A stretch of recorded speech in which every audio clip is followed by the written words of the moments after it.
ចាសូមជម្រាបសួរបងប្អូនទាំងអស់គ្នាថ្ងៃនេះនាងខ្ញុំនឹងបង្ហាញពីវិធីស្លសម្លប្រហើរតាមបែបលក្ខណៈក្រុមគ្រួសាររបស់នាងខ្ញុំចានិយាយទៅវិធីស្លសម្លប្រភេទនេះគឺវាអាចខុសគ្នាទៅតាមការនិយមរបស់ក្រុមគ្រួសារនីមួយៗដែរចាដូច្នេះបើសិនជាបងប្អូនចង់ដឹងពីវិធីធ្វើរបស់នាងខ្ញុំបែបណាខ្លះសូមជើញទៅតាមដានទស្សនាដូចតទៅ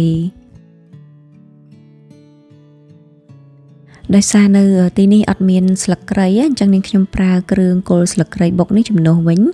ចាគ្រឿងគល់ស្លឹកគ្រៃបុកនេះមានចំនួន100ក្រាមនៅក្នុងនោះគឺមានគល់ស្លឹកគ្រៃរំដេងល្មៀតស្លឹកក្រូចសើចខ្ទឹមសនិងខ្ជាយមួយចំនួនផងដែរចាអញ្ចឹងបងប្អូនបុកឬក៏កិនឲ្យម៉ត់បានប៉ុណ្ណេះមកចាយើងទុកមួយឡែកសិនបន្ទាប់មកនាងខ្ញុំមានប្រហុកទឹកត្រីស្ករសអំបិលហើយនេះគឺជាគ្រឿងផ្សំបន្ទាប់ចាគឺជាទំពាំងគេត្រាំក្នុងគីឡូបែបហ្នឹងហើយនាងខ្ញុំទិញពីផ្សារអាស៊ីមកចានាងខ្ញុំចាក់ចូលក្នុងចានគោមនេះដើម្បីងាយស្រួលឲ្យបងប្អូនមើលក្នុងហ្នឹងមានទំពាំងមានស្អំបន្តិចផ្សិតហើយនឹងម្ទេស 3-4 ផ្លែដែរចានាងខ្ញុំទិញម៉ាក់មុនទៀតគឺថាហឹលខ្លាំងប៉ុន្តែម៉ាក់នេះគឺថាអត់ហឹលទេកូនក្មេងក៏អាចញ៉ាំបានដែរណាបើសិនជាបងប្អូនរកទិញអត់បានទេមិនបាច់ដាក់ក៏បានដែរណាចាចូលមកដល់ផ្នែកបន្លែនាងខ្ញុំមានល្ពៅផ្សិតនិងបន្លែពីរមុខទៀតណាចានេះគឺជាស្ពៃពុយលេងនាងខ្ញុំប្រើជំនួសផ្ទីដោយសារនៅនេះពិបាករកបន្លែអាស៊ីអញ្ចឹងទៅនាងខ្ញុំឆ្នៃចាមានអីក៏ដាក់នឹងអញ្ចឹងណាបងប្អូនចាព្រោះថាពិបាករកមែនតែនបន្លែអាស៊ីហើយនេះគឺជាភាសាអង់គ្លេសគេហៅថា zucchini នាងខ្ញុំប្រើជំនួសននោងចាគឺថារសជាតិឆ្ងាញ់មួយយ៉ាងដែរអញ្ចឹងបងប្អូនដាក់បន្លែអីក៏បានដែរឲ្យតែថាស្លសម្លប្រហើរទៅត្រូវអញ្ចឹងណាចាដាក់តាមចំណង់ចំណូលចិត្ត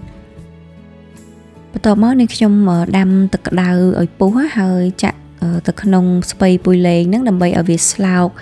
ចេញសារជាតិមួយចំនួនណានាងខ្ញុំធ្វើបែបហ្នឹងគឺការពារកុំឲ្យ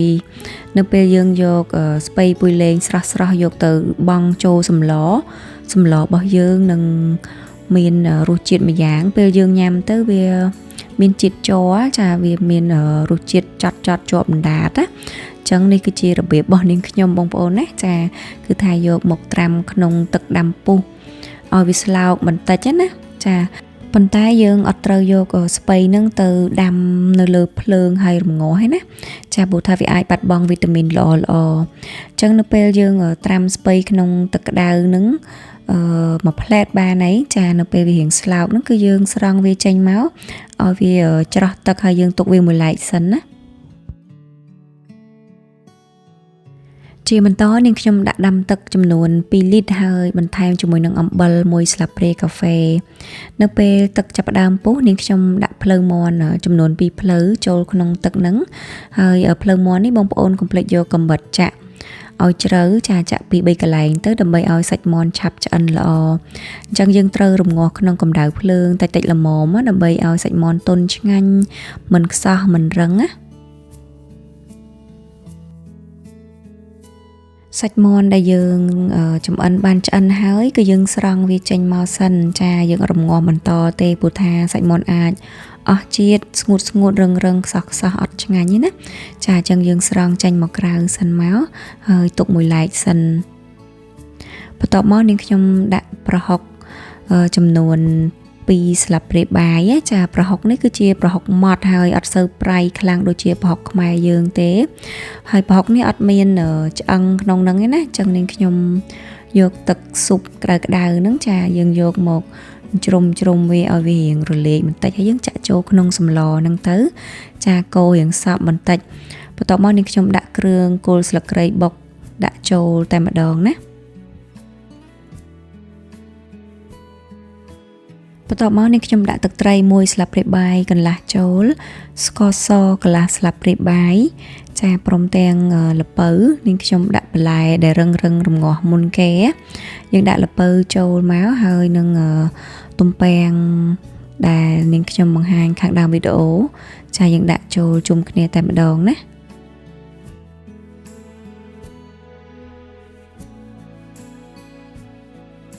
ចាហើយចន្លោះពេលហ្នឹងកុំភ្លេចដួសពពុះចេញផងណា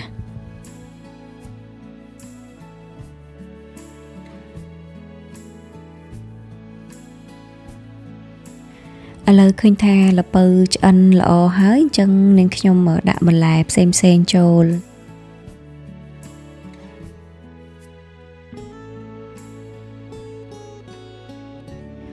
ចាអញ្ចឹងយើង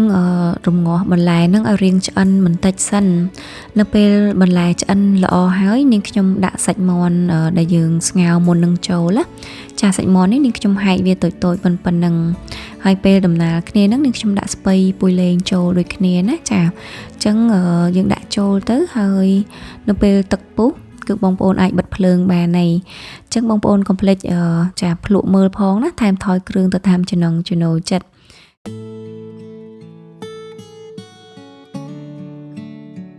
ចាអញ្ចឹងរួចរាល់ហើយជាមួយនឹងវិធីស្លសម្លប្រហើរប្រចាំក្រុមគ្រួសាររបស់នាងខ្ញុំគឺថាអាចរៀងខុសប្លែកពីគេបន្តិចណាតែរសជាតិឆ្ងាញ់ខ្លាំងមែនតើបងប្អូនអាចទទួលទានជាមួយនឹងបាយក៏បានឬក៏ជាមួយនឹងនំបញ្ចុកបែបនេះក៏បានដែរណាហើយដើម្បីឲ្យសម្លរបស់យើងមានរសជាតិកាន់តែឆ្ងាញ់នៅពេលដែលយើងញ៉ាំជាមួយនំបញ្ចុកហ្នឹងណាបងប្អូនកុំភ្លេចបន្ថែមជាមួយនឹងម្ទេសបុកណាចាម្ទេសបុកនេះគឺយើងយកម្ទេសដៃនាងបុកជាមួយនឹងអំបិលម៉ត់ចាតែប៉ុណ្ណឹងទៅគឺយើងដាក់ចូលក្នុងនំបញ្ចុករបស់យើងគឺថាឆ្ងាញ់ខ្លាំងមែនតើបងប្អូនកុំភ្លេចសាកល្បងធ្វើទទួលទានទាំងអស់គ្នាណាហើយសូមជួយ share វីដេអូនេះឲ្យបានច្រើនផងអរគុណច្រើនសម្រាប់ការតាមដានទស្សនាវីដេអូនេះដល់ចប់ជួបគ្នានៅវីដេអូក្រោយៗទៀតសម្រាប់ពេលនេះនាងខ្ញុំសូមអរគុណសូមជម្រាបលា